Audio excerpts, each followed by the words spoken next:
好，那我们现在开始呢去做裁剪。其实这个裁剪的分区呢特别简单，只要从头顶到耳后的位置前后分开就可以了。我们可以先来剪后区啊。那后区我们看到就是它整个头发的下部后区的下半部分呢，头发是很散很乱的，然后也比较厚啊。因为这个区域的头发呢，经过半年的这种生长，确实是比较杂乱。那所以我们今天在这个区域要做一些调整。好，首先呢，从当中分开，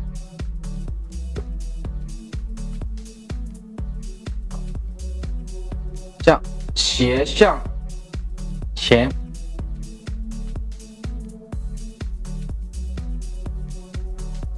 好，分到耳中一半的位置就够了啊。另一边呢，相同，斜向前，分到耳朵的一半就够了。好，继续。这里呢，首先呢，去剪一个轻堆积。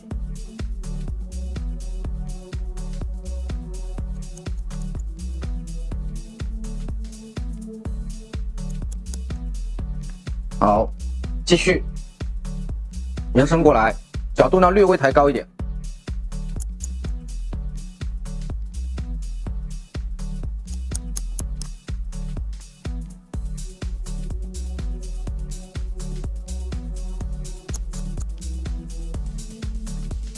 底线呢不需要出来特别生硬啊。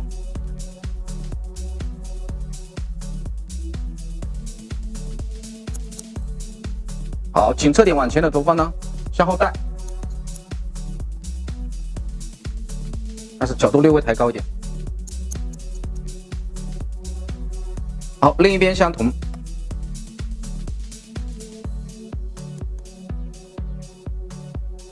角度呢先略微抬高。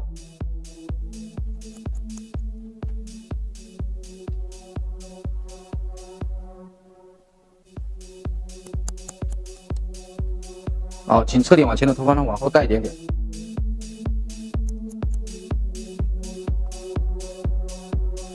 好，这时候呢，我们把它往两边去梳理。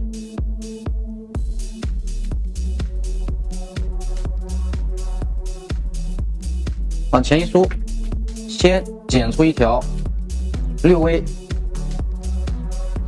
上扬点。其实随着头缘去剪，自然而然它会出现上扬的一个角。好，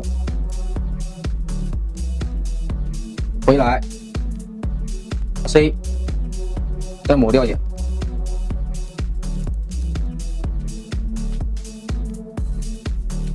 另外一边相同，往前一推。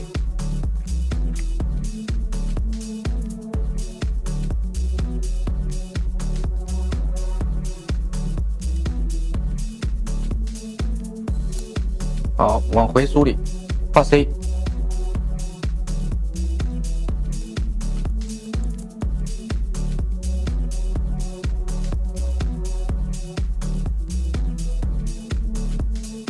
这时候呢，只要将底线轻轻的抹一下，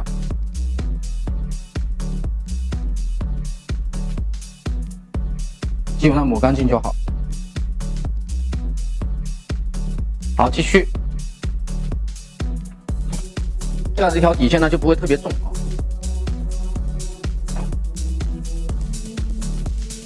好，梳下来以后，把底线先剪掉，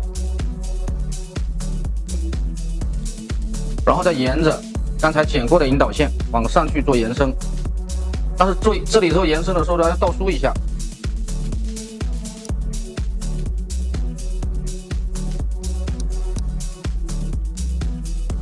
梳下来。倒梳一下，为什么呢？因为这里如果不倒梳，很容易剪重啊。这边啊，直接这样拉下容易剪重，所以梳下来之后再倒梳一下，这样呢可以避免手位剪出来一边重一边轻啊。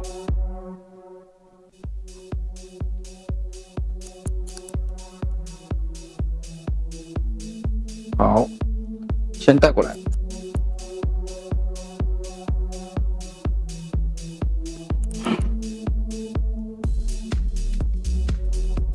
继续，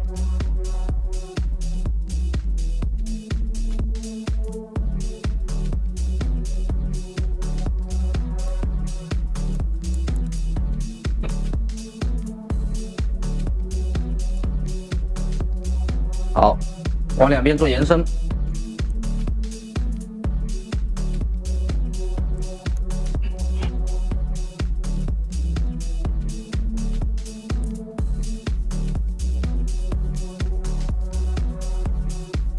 好，继续。表面一层的头发呢，角度不要拉得太高。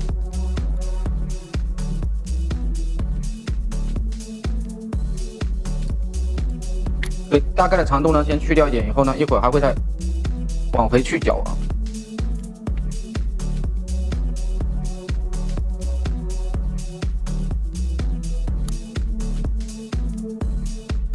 好，这个角线会比较重，但是先不管它。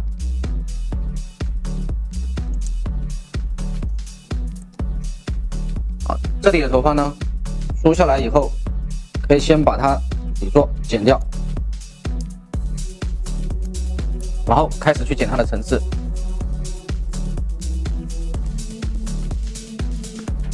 好，开始去剪它的层次。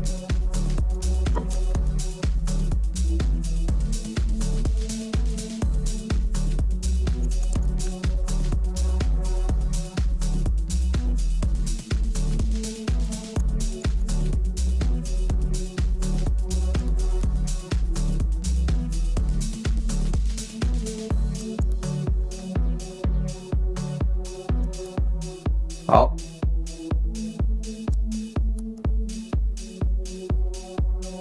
继续。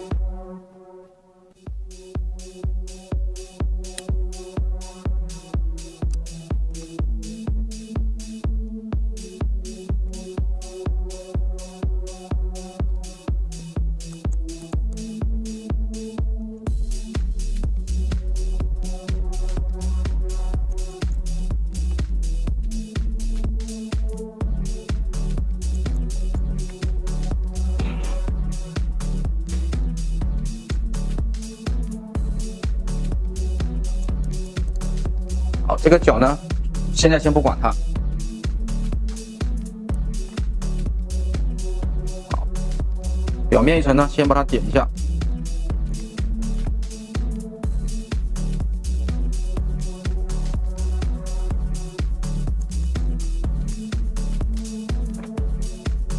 好，这时候呢，我们有3个地方要去角，当中、两侧、头顶。当中那个角怎么去呢？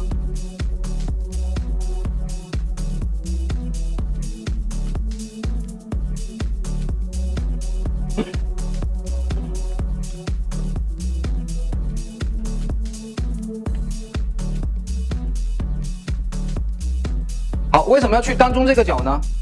因为它的头相对来说比较扁，所以去完这个角之后呢，下去会更轻一点，能起到一个凹凸面的作用。所以呢，这里先去个角。去这里的角呢比较简单，直接抬起来就好了，抬高，高角度提拉的方法。好，高角度提拉，越往两边走呢，越往后面带。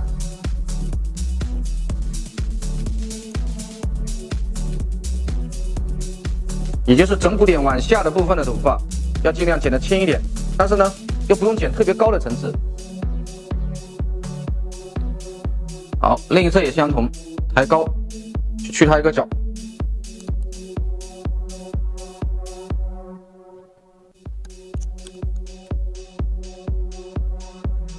好，这样呢，我们的底层会比较轻。开始去第二个角，先斜向后分出来，反向提高，抹掉点角。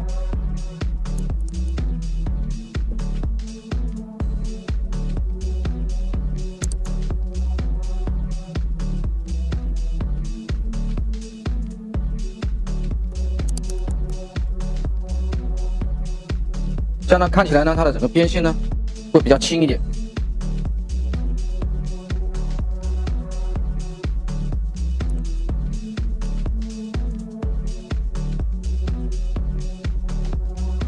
好，继续。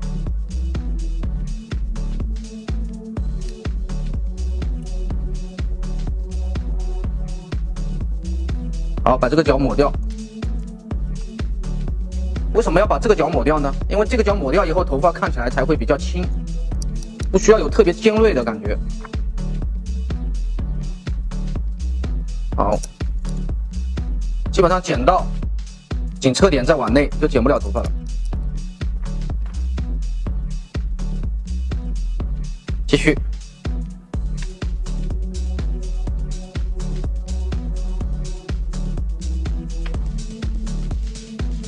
好。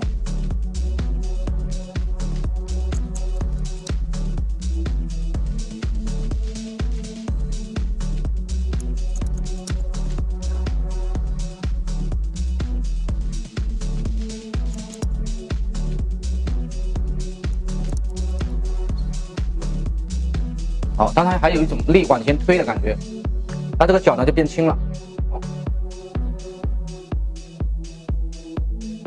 另外一边相同，表面的一层呢，先不用管它。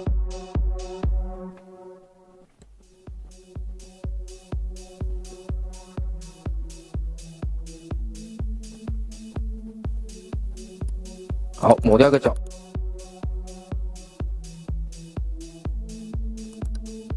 基本上到紧侧点就剪不了什么头发了。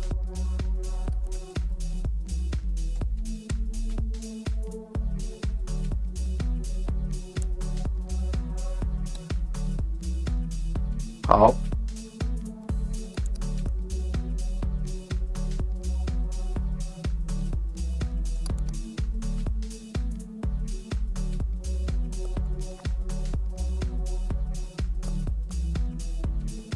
这时候开始去第三个角，那是顶区的角。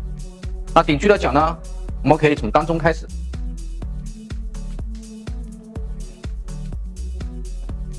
好，顶区的角呢，可以从当中开始，先平行地面拉出。好，然后呢，平行地面拉出以后，先做一个推迟地面的切口，略微可以再高一点点，再抹一点点。好，再来。好，一点放射呢，往两边去移动。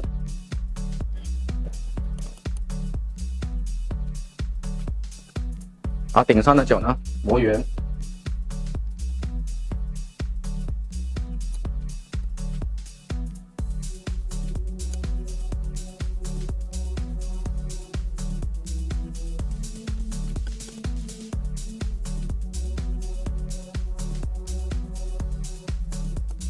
磨角呢没有太多的标准，干净了就行。好，另外一边相同的，继续。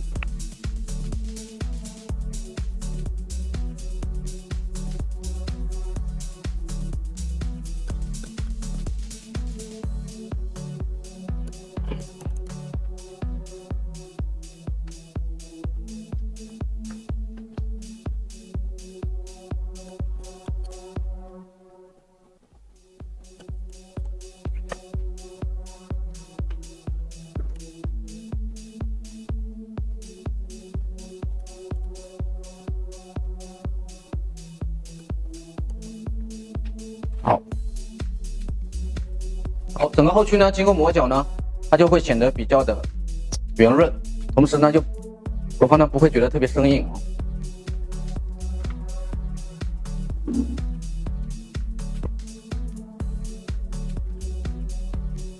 先将后区的头发和前区的头发做个过渡和连接，以后区的头发作为引导，拉至水平线略高于水平线。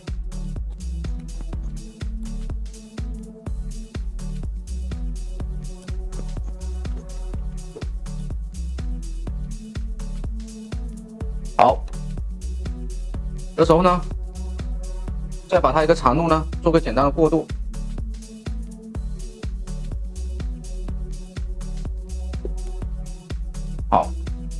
好，再把这里的底线呢做个连接。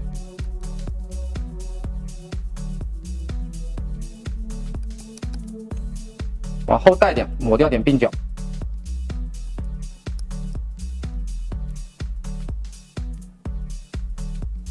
好，那这样呢，我们一条比较轻的这种边缘线呢就出来了。好，继续，另外一边，好，另外一边相同。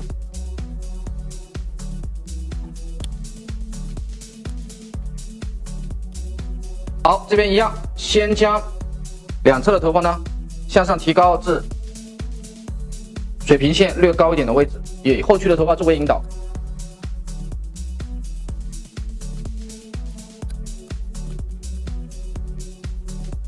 好，向后，过长的边缘线呢，先去剪掉一点。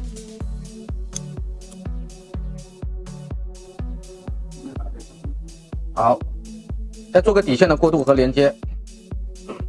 手位呢向内走，往后带，让向内走，画个 C。好，那这样呢，我们一条比较轻的边缘线就剪好了，把上面头发往下放，开始剪前半部的头发。好，先将后区的头发分出一层，往前梳理。好，从当中开始。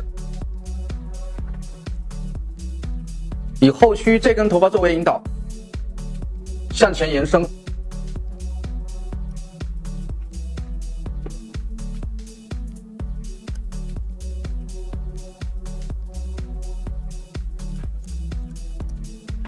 继续。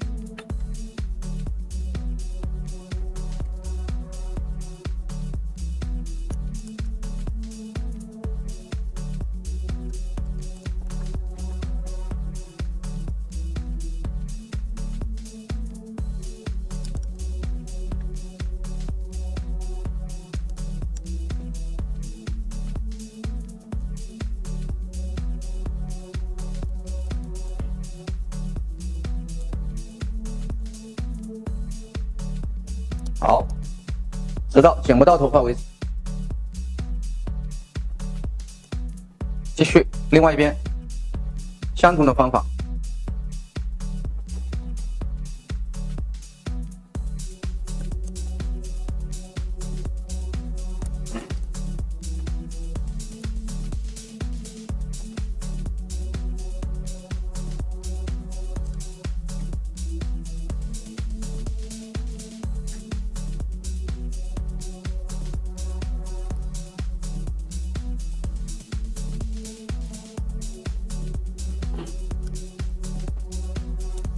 好，一样，直到剪不到头发为止。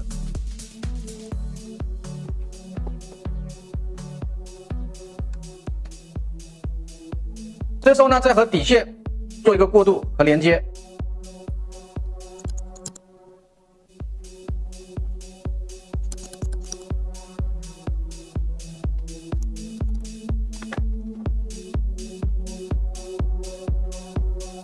好，另一侧相同。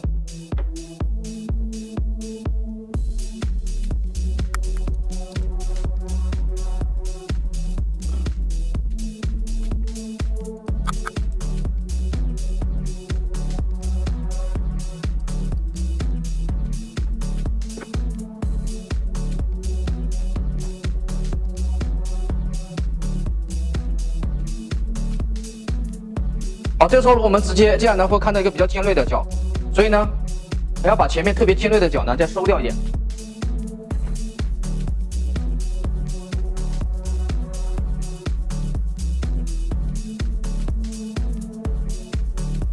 好，从前面呢往后收一点。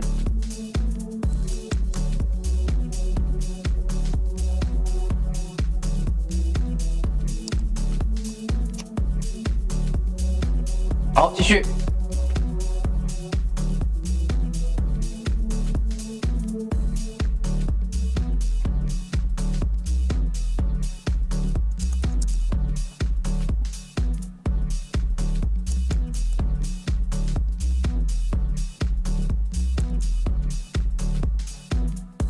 好，往回磨圆。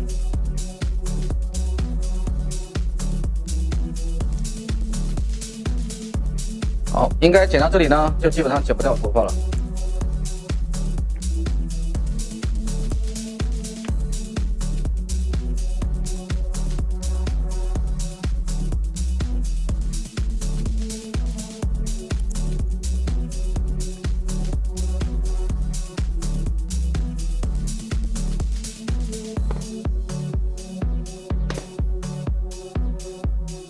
好，另一侧相同。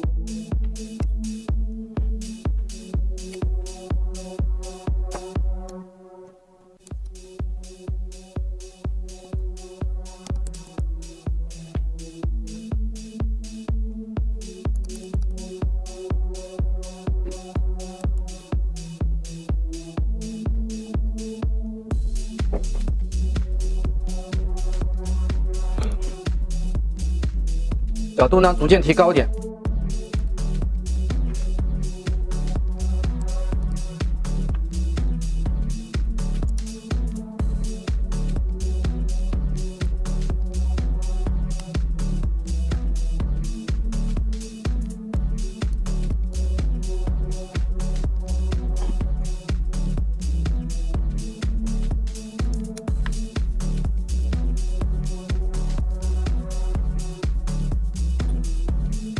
好，这时候我们来看一下，它整个头发呢就变轻了。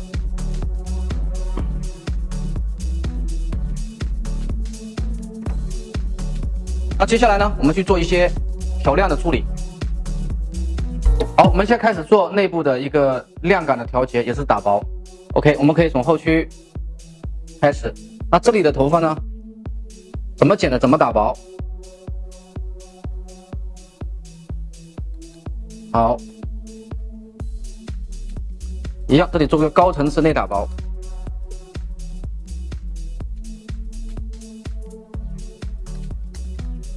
好，底线的地方呢，都做的稍微轻一点。好，耳后这里，好，这里的头发呢，这样往后梳理一下，边线的地方梳出来点，然后这里这样推的往前打一点。因为它的整个颈侧点的地方的头发是特别的翘啊，翘得很厉害，所以这里的头发呢，我们要用牙剪呢稍微处理一下，但是不要直接用剪刀去剪掉它哦。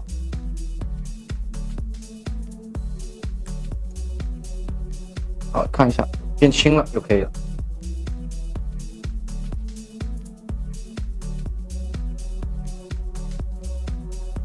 一样。这底线呢呈现出比较柔和的感觉就行了。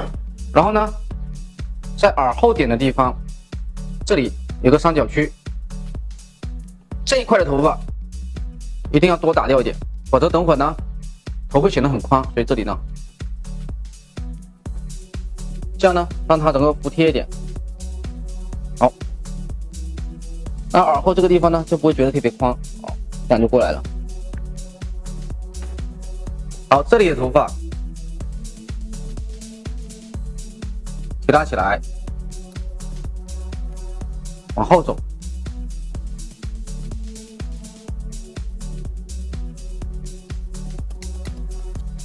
因为这里呢我们是要它轻，所以打薄的时候也一样，提拉起来也是要让它做的轻一点。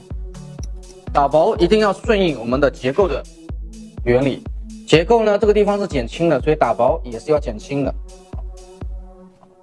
底线呢稍微再调整一下。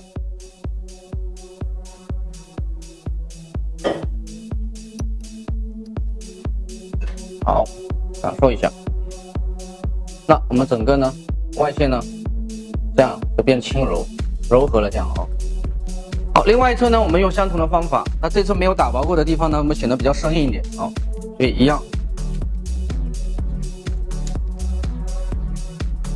怎么剪怎么打薄，先底区呢做一个去除，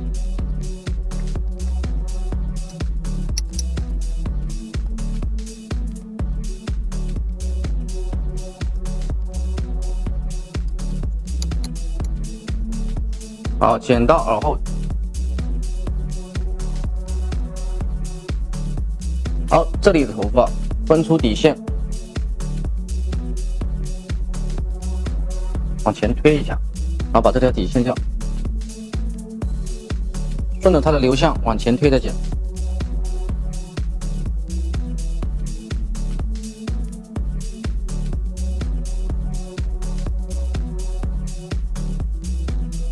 好，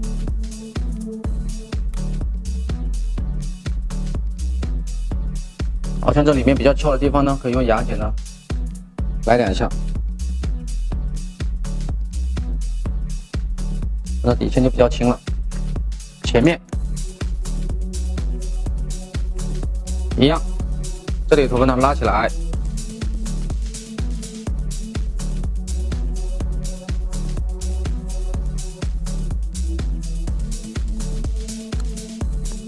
好，耳后点这个三角区域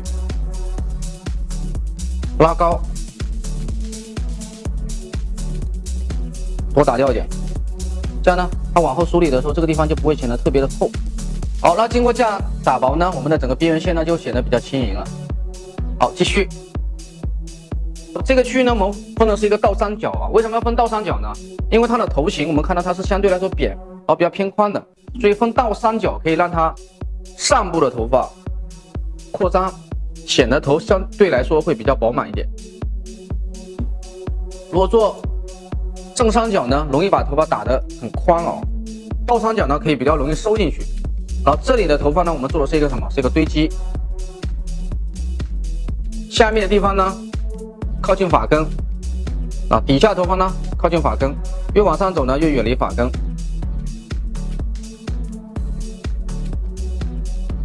好，这个地方因为去角呢是一个不连接啊，能明显的看到是一个不连接这里啊，因为去过角。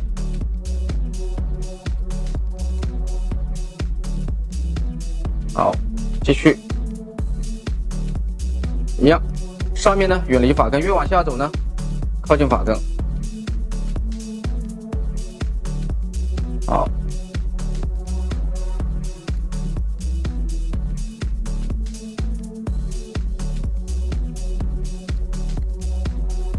好，发尾呢再做一些柔和处理。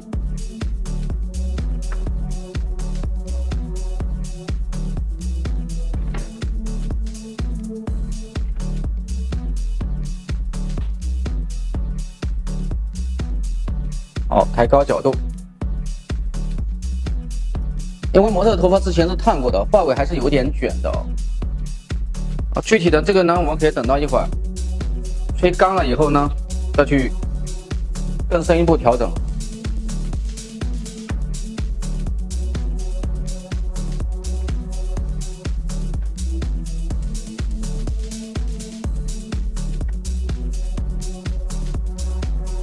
好，轻盈了就可以了哦。然后开始打我们的头顶区域。好，那么开始打我们的头顶区域。发际线的头发呢，给拉起来，因为比较薄，只要发尾呢检查一下，做一些过渡就好了。避开发际线以后的这一层头发呢，好，拉起来，下面靠近发根，越往上走呢，越远离发根，就表面的一层呢，少打一点。好，这样。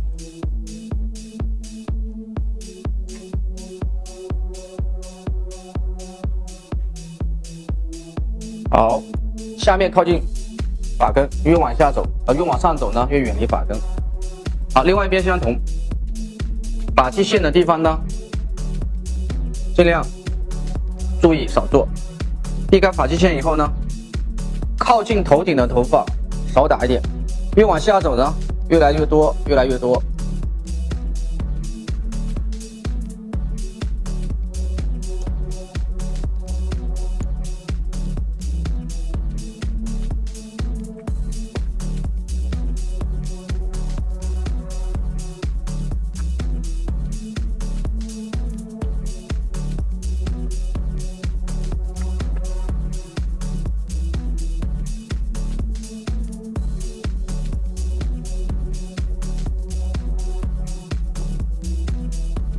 好，继续检查一下。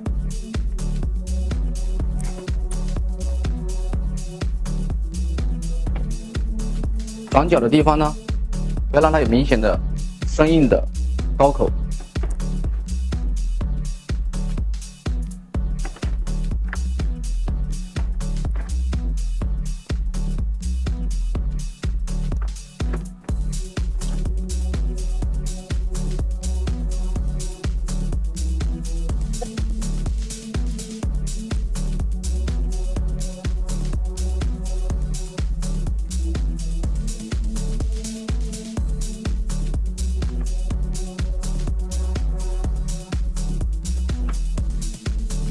好，从这个面去看呢，我们会发现就是经过打薄，虽然说还没做特别精致的修饰，但是呢，头发整个亮感的平衡就已经出来了。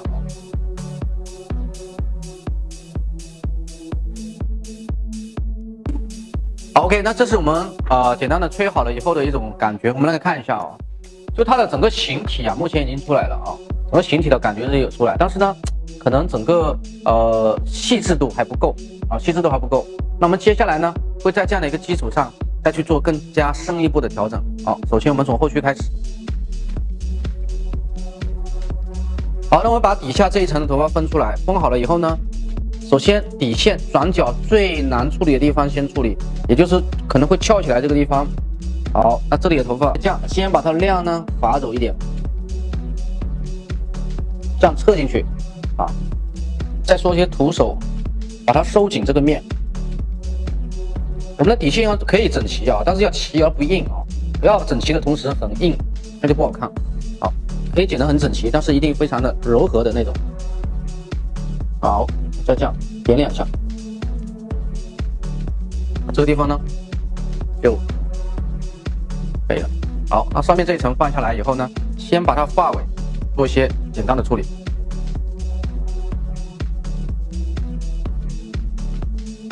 啊，拖起来剪一下啊，拖起来把它发尾这样剪一下。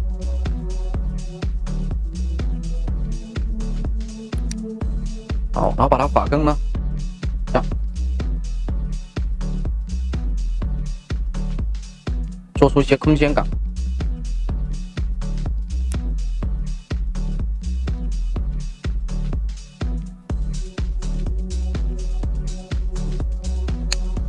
好，继续。一样，这里的头发再次把它这样挑起来，检查一下发尾有没有特别齐的地方。当然，我们也可以这样哦，也可以这样拉起来，然后去检查一下发尾中特别齐的地方呢，剪掉一点，直进直出哦。记住，这里一定要直进直出，才不会破坏它的整个结构啊。这样拉起来，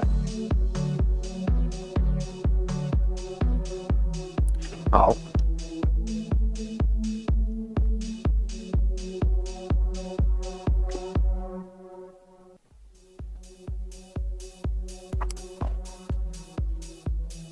一样，内部呢再做些空间上的调整。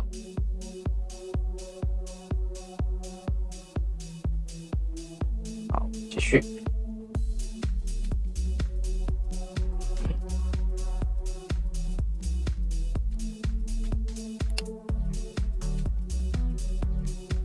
好，边剪呢边去观察它。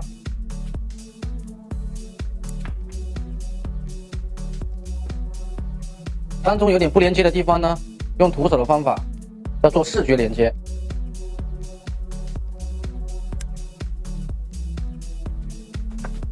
好，那这个区域底线呢可以齐，但是真的不要硬，太硬了不好看，所以底线呢可以稍微这样柔和一下。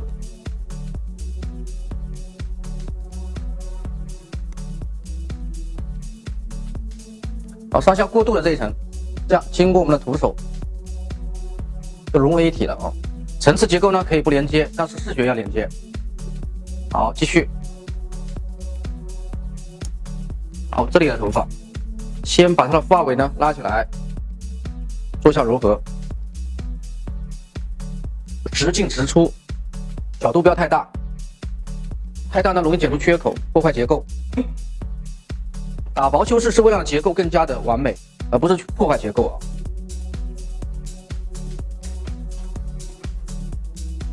再做些内部的空间。这时候呢，我们可以用到一个手法，叫移动式抽剪。越往上走呢，越远离头皮。这个手法大家要练啊。在这里我就不做过多的讲解了，大家可以看前面的视频啊，有专门讲解手法的视频，可以好好去看一下。好，移动式抽剪，起到的作用就是增加它的空间感，边移动边抽着剪。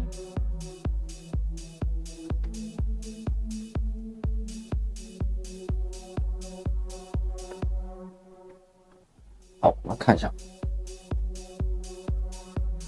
好，那经过调整呢，整个后区这种较细腻的感觉就一点一点出来了。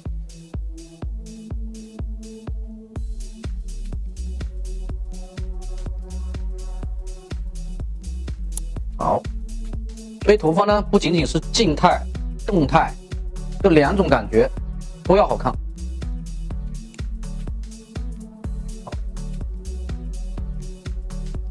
用手去拨一下，好，拨一下这种感觉，能不能拨得透了？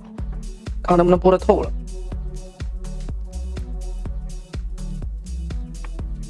我觉得拨不透，那说明它的空间还需要做一下调整。好，那这样就差不多了。那其实后区做完了之后，两边还是可以形成蛮强烈的一个对比啊。这边的头发呢，你看一动，它的整个动作感还是比较强。那这边的头发呢，整个我就比较轻了啊。那继续，好，先把它这一层分开来。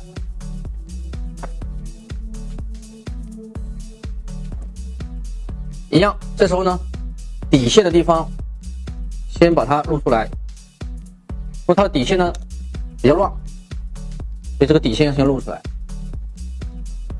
好，这样刀可以从上而下，把它先收紧这一层。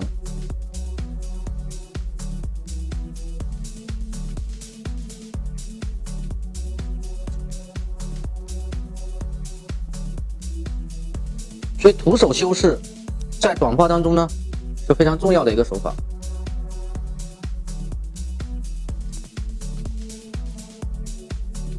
好，表面上覆盖下来。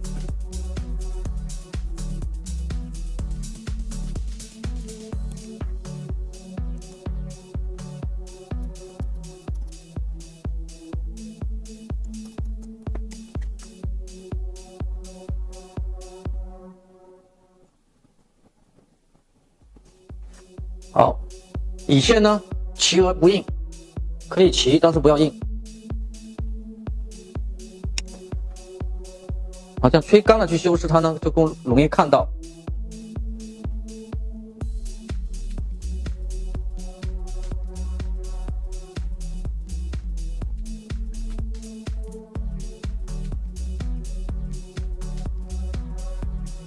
这样就可以得到一条比较干净的底线。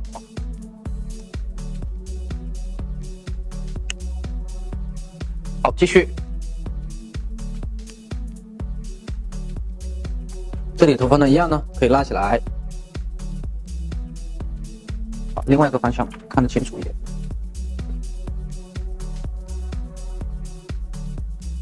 好，像这些头发可以拉起来，直进直出。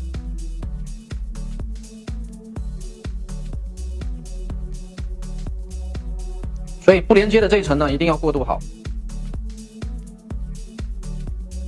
好了，我们还可以挑起来剪一下。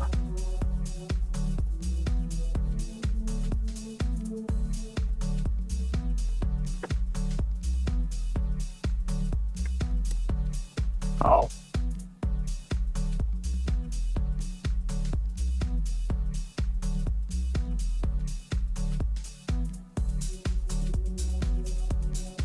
后区呢，空间感很重要。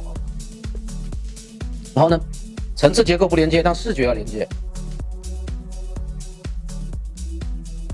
这一层呢是上下不连接的一层，所以一定要过渡的比较柔和，就看起来就像连接的一样。层次结构可以不连接，但视觉要连接。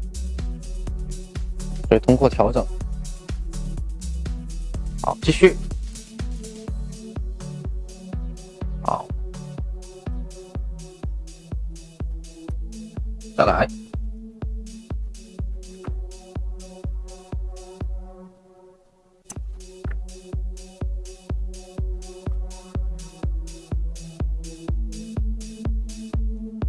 好，做一些内部空间和线条纹理，用手去拨的时候，它有非常自然的感觉。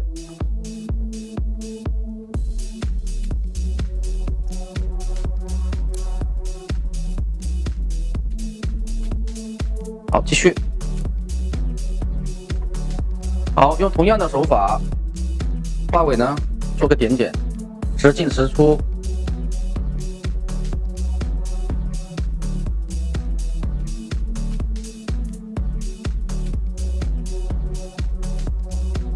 啊，这里呢再做个空间上的调整。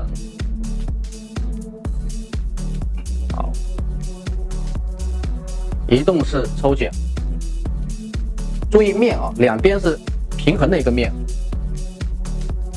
好，越往上走，越得远离头皮，这样呢空间感就会比较强。啊，用手这样去拨哦，干净细致的哦。好，最后再调整一下。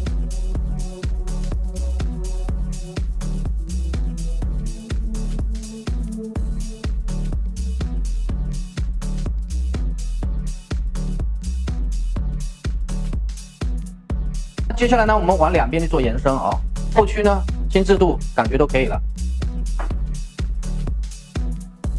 两边一样，先从我们的底区开始往上去做延伸。那底区呢，我们先把它最底下的这一层头发呢，先挑出来。好，然后呢，先这样就徒手先把它空间感这样先做出来一点。好，继续。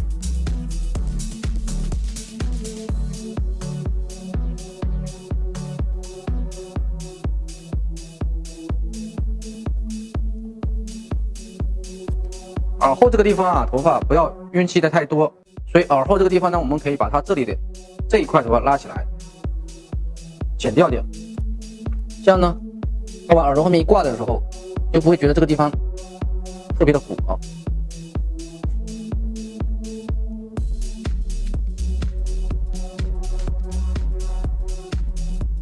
好。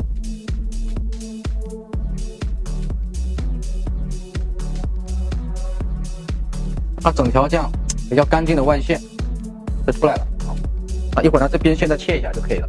好，继续往上走。当然这里呢我们也可以用另外一把刀啊，用这把单刃刀去做，这样，用脚呢做出这种比较细致柔和的感觉。好，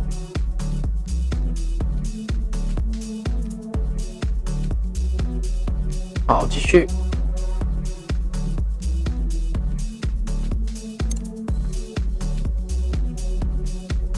再往上走，那越往上走，过了转角以后，这里的头发开始方向发生改变，那就往后走了。刘海呢比较薄，所以只要做发尾就可以了，只需要把发尾这地方做一些调整就好了。好，继续增加它一些线条和纹理的摆动感。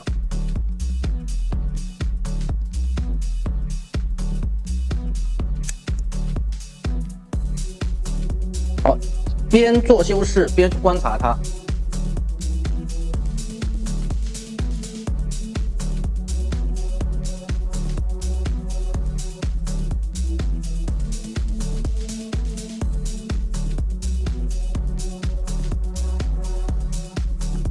好，继续。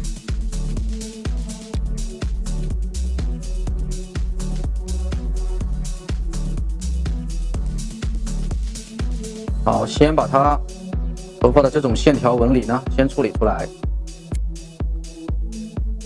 好，所以这种线条纹理，我们就会发现，啊，做完之后就不一样了。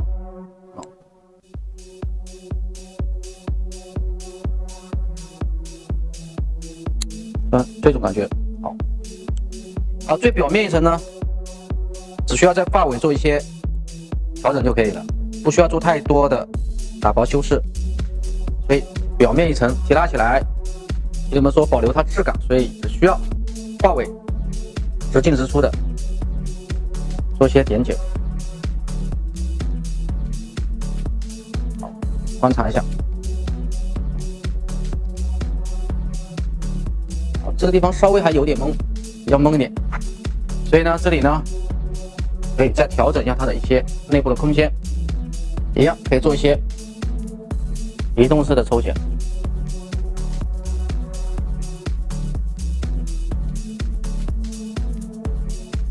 越往上走呢，越远离头皮。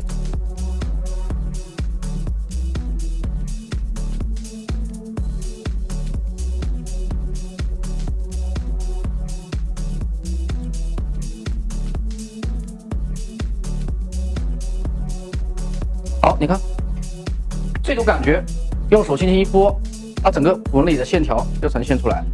好，最后呢，把它这里的头发，也就边线、鬓角这里这样往后这样梳理一下，把它剪干净。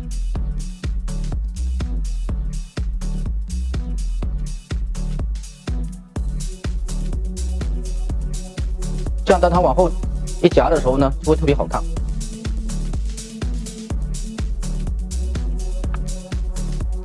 好，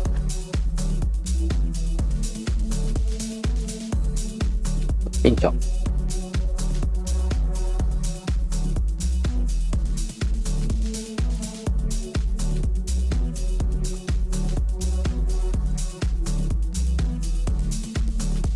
好，这种感觉就差不多了。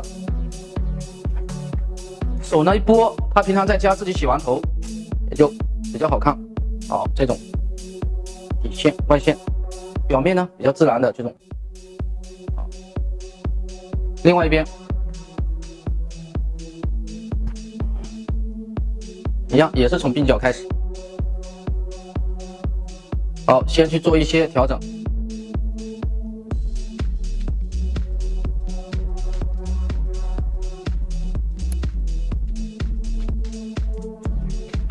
一样，像这些，刚才剪掉一点。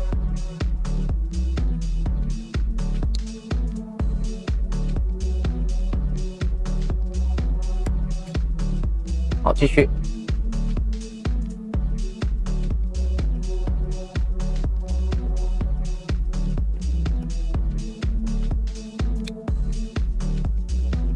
好，一样，耳后这特别拥挤在这里的这块头发可以拿走一点。这样呢，耳后这里呢再夹回来，它就不会显得特别的臃肿。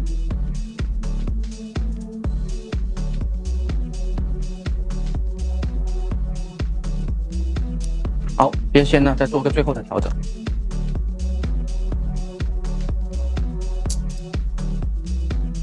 边线呢再做个最后的调整。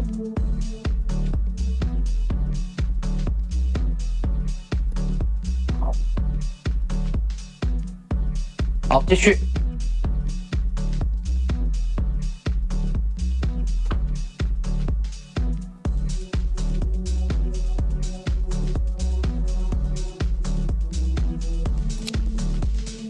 好，可以用些单刃刀，把边线这个地方呢处理得更加的细致一点。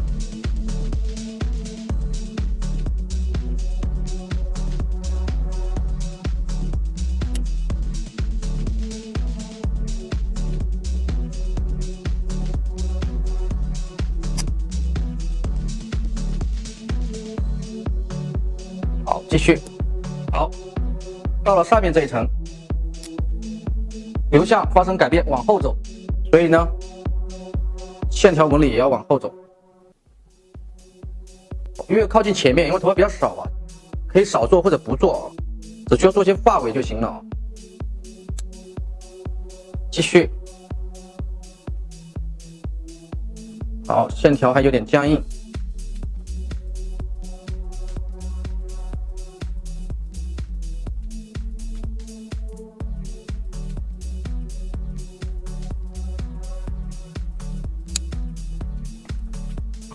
表面这一层可以不用去做它，直接提拉起来，发尾做柔和。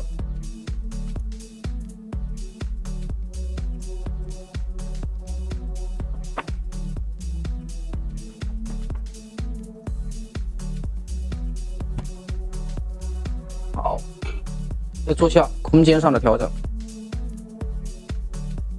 一样，调整空间呢，用移动式抽剪是特别好用的啊。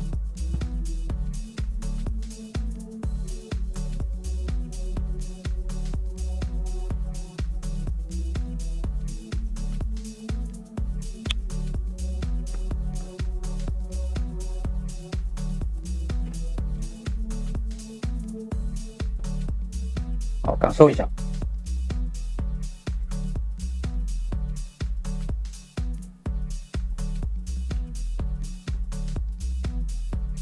好，把它的边线呢，再处理的干净一点。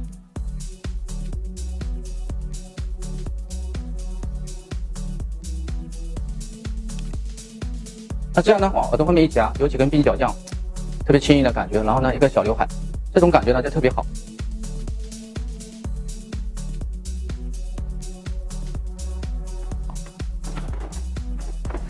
好 OK， 那基本上这个发型呢，到现在为止呢，就已经修剪的差不多了啊。那也跟我们一开始设计的一样，它是一个可甜可咸的发型。比如说他想平常稍微知性一点，那他可以往耳朵后面一夹，然后头发呢梳的稍微这样子，比较质感好一点，这种整齐一点啊，它就可以显得比较知性啊。然后呢，比较干练一点啊，这种感觉就比较干练一点啊。这样一个边看起来就非常干练啊，很适合工作的时候去使用。当然，它同样也可以做得非常动感，略微呢在家里简单吹一下刘海，吹出一个这样弧度，然后往耳朵后面这种，然后这里呢有个 S 型的过来，好，这种我们的刘海呢和我们的鬓角会形成一个完美的 S 这样一个夹角，这种感觉。然后它后区的头发呢，可以做些造型也好，烫发也好，哦，都是没有问题的。所以不管是动态还是静态，这种微微的有点卷偏动态的感觉呢，它就适合比较休闲啊，平时呢穿一些小裙子啊，或者是那种比较休闲点的这种服装都没有问题。那像这边这种感觉呢，静态呢要梳的稍微干净一点，然后呢往耳朵后面一夹，就非常的干练，非常职业哦，非常干练，非常职业的感觉。就 Office Lady 呢，像这种感觉呢就非常好。当然，那打理这种头发有个技巧，就是一定要把这边的角留住，往前面这样子。哦，这里的角一定这样往前面这样一推的感觉，这种往前推的感觉。然后呢，你看这个面看起来就特别好看。然后刘海呢这样下来，往耳朵后面一夹，这种感觉就会非常好。这种感觉，好，往前一推的感觉，然后刘海，千万不要把这个地方做成这样，一定是要往前，然后这样一夹，这种感觉，这种感觉。好，这边比较适合 Office Lady， 这边呢就比较适合偏休闲，偏这种动感的，再拉起来几根，拍照的时候可以这样做些动感的感觉，就会比较好。那希望呢，通过今天这样一个设计、裁剪到最后的修饰和最后的一个我们结果的呈现，让大家能从中呢吸收到不一样的东西。这样的一款商业的发型在店里是非常实用的。那今天呢，我们就先到这里，一会儿呢我们会帮它再做个造型，然后去做些后期的拍照。好，谢谢。